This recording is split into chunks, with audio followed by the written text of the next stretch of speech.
4월 17일 금요일 새벽예배 본문의 말씀은 고린도전서 12장 12절로 마지막 절까지 31절까지 말씀이 되겠습니다. 고린도전서 12장 12절로 마지막 절까지 말씀을 가지고 함께 은혜를 나누도록 하겠습니다. 자, 어제 말씀드린 대로 고린도전서 12장은 은사장이라고 말씀을 드렸습니다.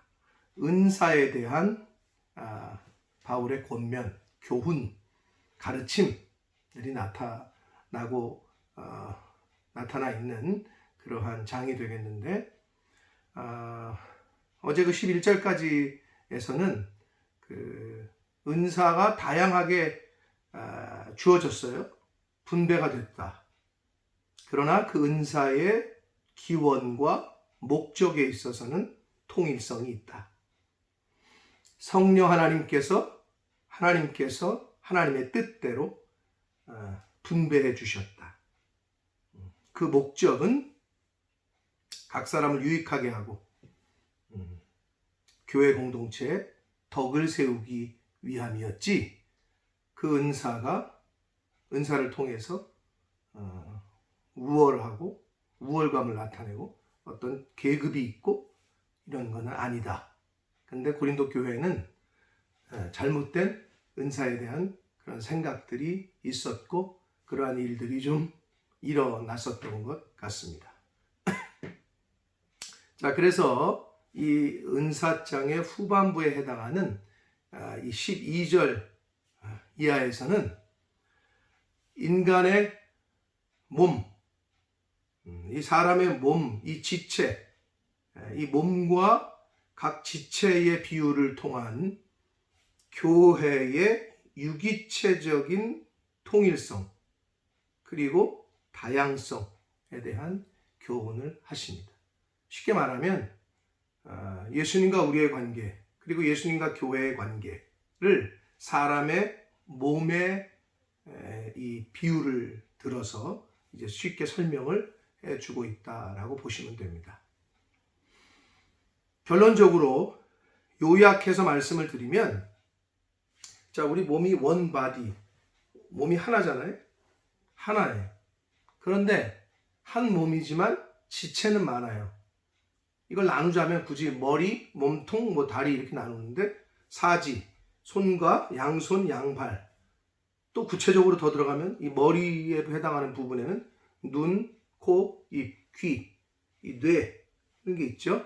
그다음 몸통 안에는 여러 가지 가슴, 쇄골, 이 안에는 신장, 각장, 12지장, 이 장인들이 또 있고 심장이 있고, 이 다리에는 발가락, 정강이, 허벅지 이렇게 구성이 되어 있지 않습니까? 더 세밀하게 들어가면 눈썹, 속눈썹, 코털, 그다음에 이 귀 안에 그 솜털들, 손톱, 자질구레한 게 너무나도 많이 있습니다. 우리가 일일이 다 거론하지 못하는 그런 지체들로 이루어졌고, 그러나 이게 한 몸이다 이렇게 부르듯이 하나님께서 은사를 다양하게 각 사람에 맞게끔 분배해 주셨다. 그러나 한 몸, 한 교회를 위해서 그 은사를 주신 것이다. 이제 이것이 이 후반부 12절 이하에 있는 은사장의 후반부의 교훈의 요약입니다. 자, 그렇게 비유를 하시는데 12절부터 쭉 읽어보면서 말씀을 보도록 하겠습니다. 12절, 몸은 하나인데 많은 지체가 있고, 몸에 지체가 많으나 한 몸인과 같이, 다 이해하셨을 겁니다. 그리스도도 그러하다. 우리가 유대인이나 헬라인이나 종이나 자유인이나 다 한 성령으로 세례를 받았고 한 몸이 되었고 또 한 성령을 다 마시게 하셨다. 한 성령 안에서 인종과 계급과 남녀 구분할 것 없이 한 성령 안에서 한 말씀으로 우리가 부름을 받았다는 거죠. 그래서 몸은 한 지체뿐만 아니요 여럿이다. 몸은 하나지만 각 손가락, 발가락, 귀, 코, 눈, 입 있듯이 여러 지체들이 있다는 거예요.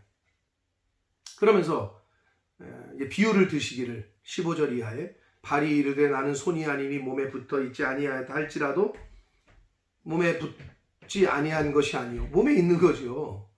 야 나는 손인데 나는 몸에 있지 않아. 말이 안 되잖아요.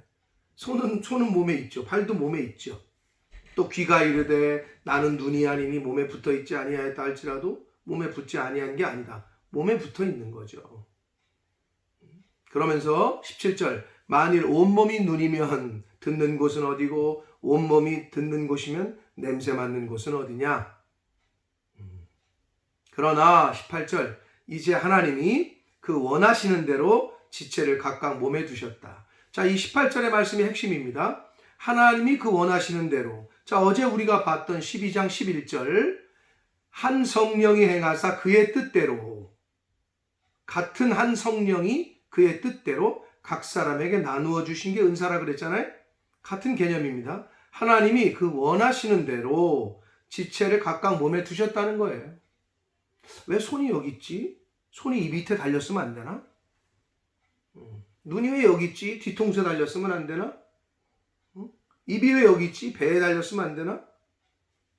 하나님이 하나님의 뜻대로 각각 몸에 주셨어요. 위치를 가장 퍼펙트하게 완전하신 하나님이 가장 유용하게 정확한 곳에 우리 이 각각의 지체를 두신 거예요.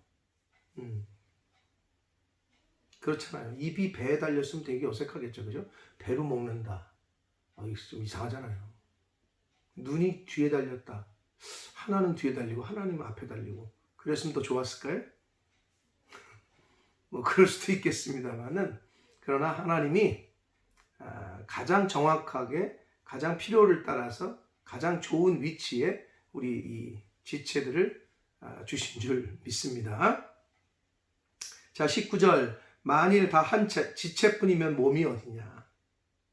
이제 지체는 많으나 몸은 하나다.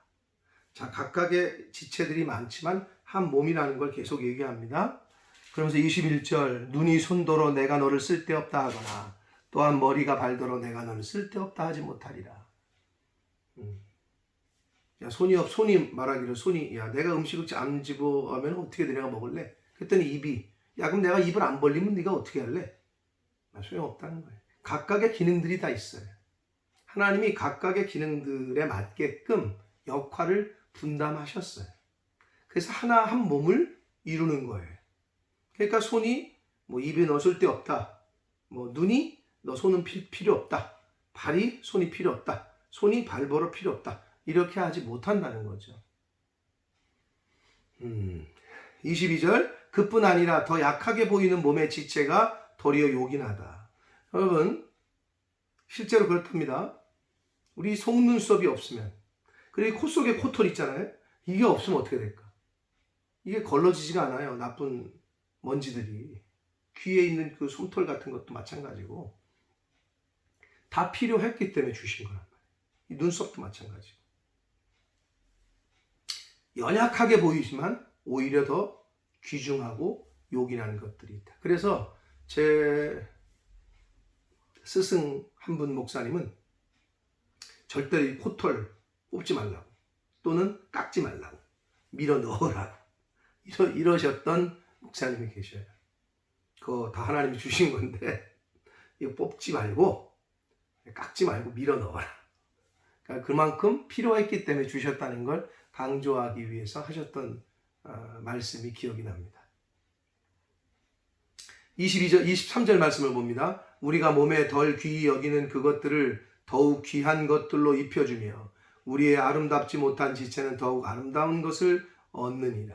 그러니까 우리가 생각할 때는 별로 같은데 이게 왜 필요할까? 그러나 그런 것들이 통해서 더 완성되어지고 더 요긴하고 그런 것들이 우리의 전체를 아름답게 한다라고 말씀하고 있습니다. 그런즉 24절 우리의 아름다운 지체는 그럴 필요가 없느니라.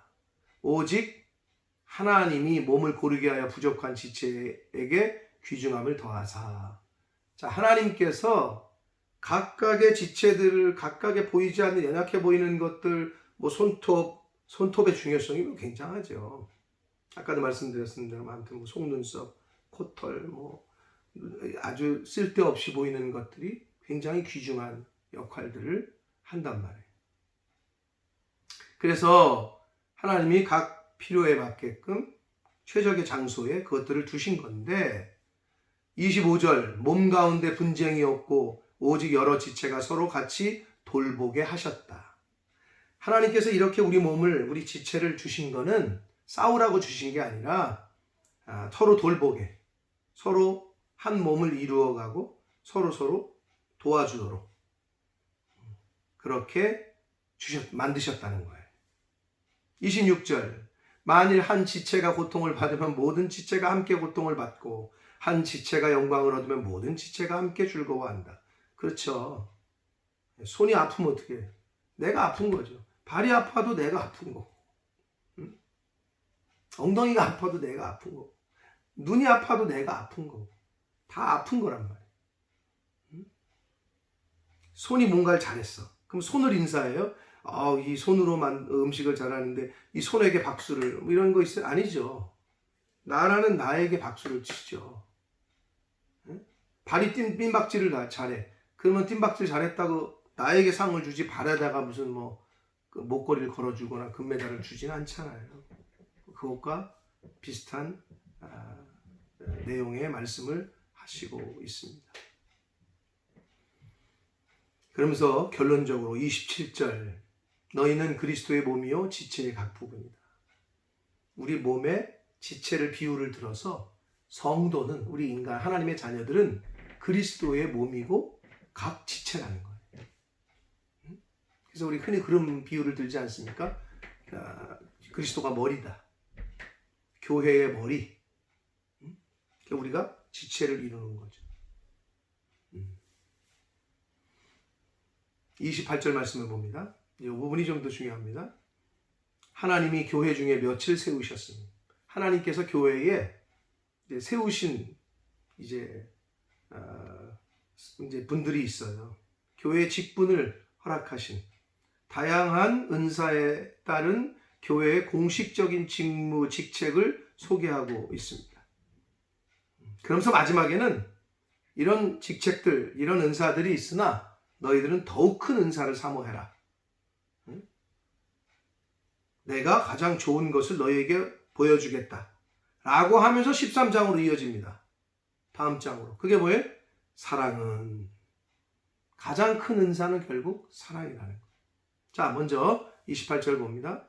하나님이 교회 중에 몇을 세우셨으니 첫째는 사도. 12사도 당시에. 둘째는 선지자.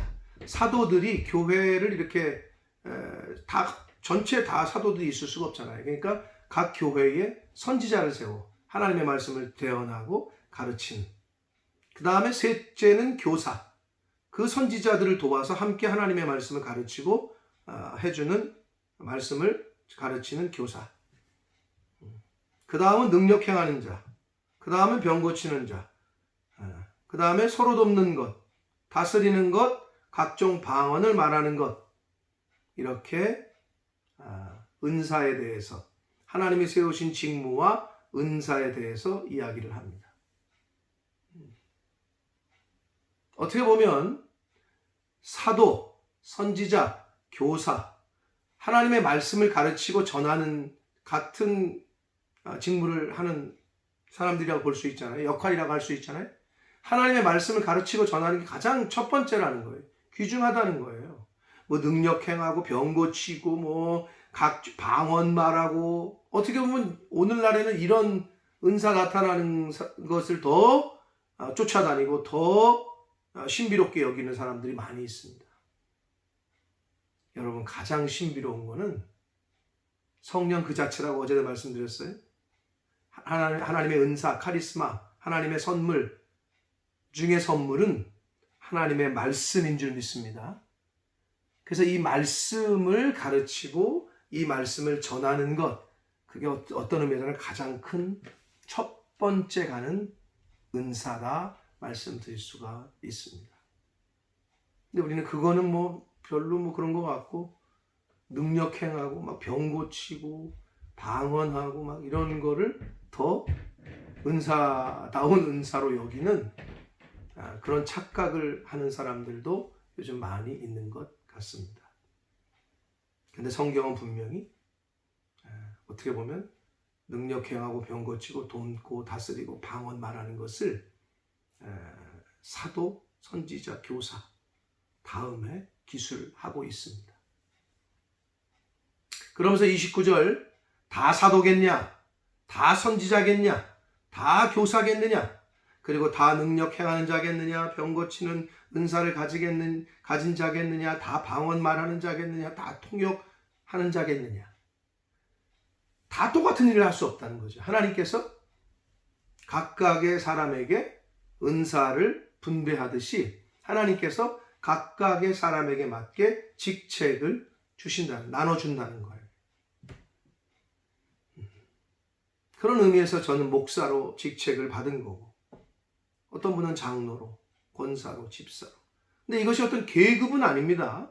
그런 생각들이 좀 있으신데, 물론 섬긴다는 의미에서 뭐 그렇게 생각하시는 분들도 있지만, 하나님 앞에서는 다 똑같은데 나는 목사로 말씀을 전하고 가르치는 자로 세움을 받은 거고, 또 어떤 분은 진짜 뭐 다스리는 것으로 병 고치는 은사를 받은 분들도 있고, 방언의 은사를 받으신 분들도 있고, 가르치는 은사를 또 특별하게 하나님의 말씀을 이렇게 잘 가르치는 은사를 받으신 분들도 있고, 섬김의 은사를 받으신 분들도 있고, 다 다르죠. 다 똑같겠느냐라고 성경은 말씀하고 있습니다. 그러면서 31절이 이제 결론과도 같은데, 그러면서 쭉 직책을 소개하고 은사를 소개하고, 너희는 더욱 큰 은사를 사모하라 라고 말씀을 하셔요. 그러면 이런 은사들보다 더 큰 은사가 있다는 거잖아요. 그러면서 바울이 내가 또한 가장 좋은 길을 너희에게 보일 것이다. 그러면서 13장으로 넘어가면서 사랑의 이야기를 합니다. 결국 하나님은 사랑이시다. 사랑이 가장 큰 은사라는 거예요. 결국 무슨 말이냐? 각종 은사들을 이렇게 어저께는 9가지 은사, 지혜, 지식, 믿음, 신유, 능력, 예언, 영분별, 방언, 통역 얘기를 했고, 오늘 이제 뭐 직책에 따라서 사도, 선지자, 교사, 병 고치는 거, 능력 행함, 서로 돕는 거, 다스리는 거, 각종 방언 말하는 거 이렇게 얘기했잖아요. 이런 은사들은 사랑이라는 베이스 위에 있을 때에 은사로서 은사다워진다는 거예요. 자, 사랑이 없는 가르침, 사랑이 없는 헌신, 사랑이 없는 섬김, 사랑이 없는 능력 행함, 사랑이 없는 신유의 행함, 병 고치는 거, 이거는 굉장히 위험합니다. 자, 사랑은 부활주일날 제가 말씀드렸어요. 뭐라고? 이퀄 뭐라고? 하나님이라고 그랬어요. 왜 하나님 사랑이라고 그랬어요? 그럼 이 말은 뭐냐? 하나님 없는 병 고침, 하나님 없는 말씀 전함, 하나님 없는 신유, 하나님 없는 능력 행함, 말이 안 되는 거잖아요. 그래서 어떤 은사를 가지셨고 받으셨든지 간에 그것을 활용하심에 있어서 가장 중요한 것은 사랑이 밑받침이 돼야 돼요. 그 영혼을 사랑하는 마음, 교회를 사랑하는 마음, 이웃을 사랑하는 마음, 그 사랑하는 마음으로 저와 여러분이 받으신 은사, 하나님의 선물, 카리스마를 사용해야 될 줄 믿습니다. 그것이 가장 중요합니다. 모든 은사들 중에 가장 큰 은사, 더욱 큰 은사라고 성경은 말씀하고 있습니다. 그러므로 오늘 이 말씀을 이 아침에 주셨으니 각 사람에게 선물을 다 주셨어요. 필요한 것들을. 근데 그 은사를 활용하심에 있어서 가장 기본이 되고 밑거름이 돼야 될 거는 하나님이 우리를 사랑하신 것처럼 우리가 아직 죄인 되었을 때 예수 그리스도를 십자가에 죽이심으로 우리를 사랑하시는 그 하나님의 사랑을 컨펌 해주신 것처럼 이웃을 향한 복음을 전함에 있어서 그 복음을 전하는 그 대상, 그 영혼을 향한 사랑하는 마음, 교회를 향한 사랑하는 마음, 하나님의 나라를 사모하고 하나님을 사랑하는 마음으로 헌신하고 헌금하고 열심을 내고 가르치고 희생하고 섬기는 저와 여러분이 되어야 될 줄 믿습니다. 하나님께서 우리에게 말씀하신 또 우리에게 보여주신 그 사랑을 가지고 저와 여러분에게 주신 카리스마, 선물, 은사를 잘 활용하는 오늘이 되시고 하나님이 허락하시는 생명 있는 날까지 이걸 잊지 마시고 하나님의 사랑으로 받은 은사를 활용하는 저와 여러분이 되시기를 예수 그리스도 이름으로 축복합니다. 기도하겠습니다. 살아계신 하나님 아버지, 오늘도 새날 주시고 생명을 연장시켜 주시고 오늘 하루를 시작함에 하나님의 말씀을 듣고 전함으로 교훈받음으로 시작하게 해주시니 아버지 감사합니다. 아버지 하나님, 오늘 주신 말씀을 가슴에 새기게 하시되 하나님께서 각 사람에게 필요를 따라 하나님의 선물을, 은사를 나눠주신 줄 믿습니다. 그 받은 은사를 활용할 때에, 사용할 때에 하나님께서 저희들을 사랑해 주셨던 그 사랑을 바탕으로 영혼을 사랑하고 하나님의 나라를 사랑하고 하나님을 사랑하는 그 사랑하는 마음으로 받은 은사를 잘 사용하고 활용하는 저희들이 되게 하여 주옵소서. 아버지, 하나님이 저희를 사랑하셔서 예수 그리스도를 이 땅에 보내셔서 십자가에서 죽이시기까지 저희를 사랑하신 그 사랑의 마음을 저희들에게도 허락해 주셔서 영혼을 전해야 될 그 영혼들을 사랑하는 마음, 긍휼히 여기는 마음을 갖게 해주시고 이웃을 사랑하고 주님의 몸 된 교회를, 하나님의 나라를 사랑하는 저희들이 되게 하여 주옵소서. 예수 그리스도 이름으로 축복하며 기도 올려옵나이다. 아멘.